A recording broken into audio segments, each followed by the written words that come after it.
Hello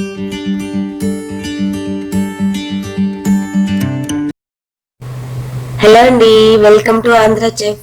Andhra chef ఇవాళ recipe వచ్చేసి శనగల గుగ్గిళ్ళు అండి. వీటిని పుల్ల శనగలు అని కూడా అంటారు. శనగల గుగ్గిళ్ళు ఎలా ప్రిపేర్ చేయాలో తెలుసుకుందామండి. ముందుగా దీనికోసం ఒక బౌల్ని తీసుకొని దీనిలో 1 కప్పు శనగల్ని యాడ్ చేసుకోవాలి. వాటర్ వేసి 2-3 సార్లు వాష్ చేసుకోవాలి. వాష్ చేసుకొని నానడానికి తగినన్ని వాటర్ని యాడ్ చేసుకొని 4-5 గంటల శనగల్ని నానబెట్టుకోండి.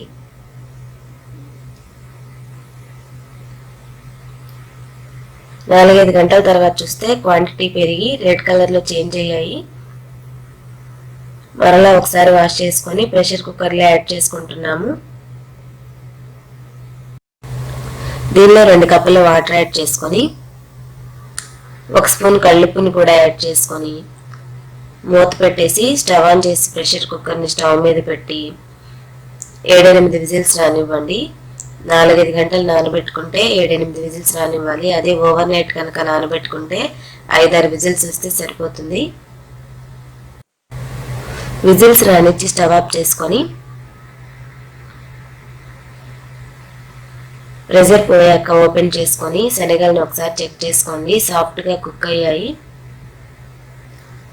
ఇప్పుడు మనం రంధ్రాలు ఉన్న గిన్నెలో వాటర్ ఏమైనా ఉంటే స్ట్రైన్ చేసుకోండి.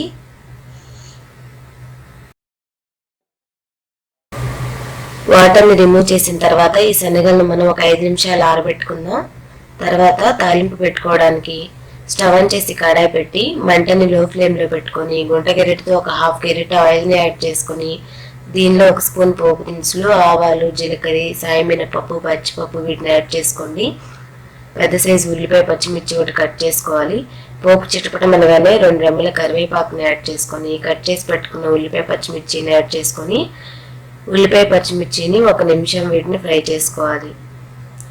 1 నిమిషం తర్వాత దీనిలో మనం ఉడికించి పెట్టుకున్న శనగల్ని యాడ్ చేసుకోండి. ఉడికించిన శనగల్ని ఆనియన్తో కలిసేలాగా మిక్స్ చేసుకోవాలి. మిక్స్ చేసిన తర్వాత ఒక 1/2 కప్పు ఫ్రై చేసి పెట్టుకున్న ఉప్పుమిరపకాయలను యాడ్ చేస్తున్నామండి. ఇవి యాడ్ చేయడం వల్ల ఫ్రై చేసి యాడ్ చేయడం వల్ల క్రిస్పీగా ఉంటాయి, బాగుంటాయి. ఉప్పుమిరపకాయలు యాడ్ చేయని వాళ్ళు పోపులోనే 2-3 ఎండుమిరపకాయలు యాడ్ చేసుకోండి. మిరపకాయలు, శనగలు, ఉల్లిపాయ ముక్కలు కలిసేలాగా మిక్స్ చేసుకొని లాస్ట్లో కొద్దిగా వెల్లుల్లి కారం 1 పించు యాడ్ చేసుకొని మిక్స్ చేసుకొని స్టవ్ ఆఫ్ చేసుకోవాలి. కొద్దిగా కొత్తిమీరను కూడా చల్లుకొని మిక్స్ చేసుకోవచ్చు. శనగల గుగ్గిళ్ళు రెడీ అయిపోయాయండి. నవరాత్రుల్లో అమ్మవారికి ప్రసాదంగా కూడా ఈ శనగ గుగ్గిళ్ళని సమర్పిస్తారు. ఈ శనగ గుగ్గిళ్ళు స్నాక్ ఐటమ్ రెసిపీ మీలో ఎంతమందికి నచ్చింది? ఎవరికైనా తెలియకపోతే మీరు ట్రై చేసి మీకు ఎలా ఉందో ఫీడ్బ్యాక్ పంపండి. తెలిసిన వారైతే ఈ వీడియో నచ్చినట్టయితే లైక్ చేసి, షేర్ చేసి, సబ్స్క్రైబ్ చేసి బెల్ సింబల్ని క్లిక్ చేయండి. Keep watching my channel for more videos.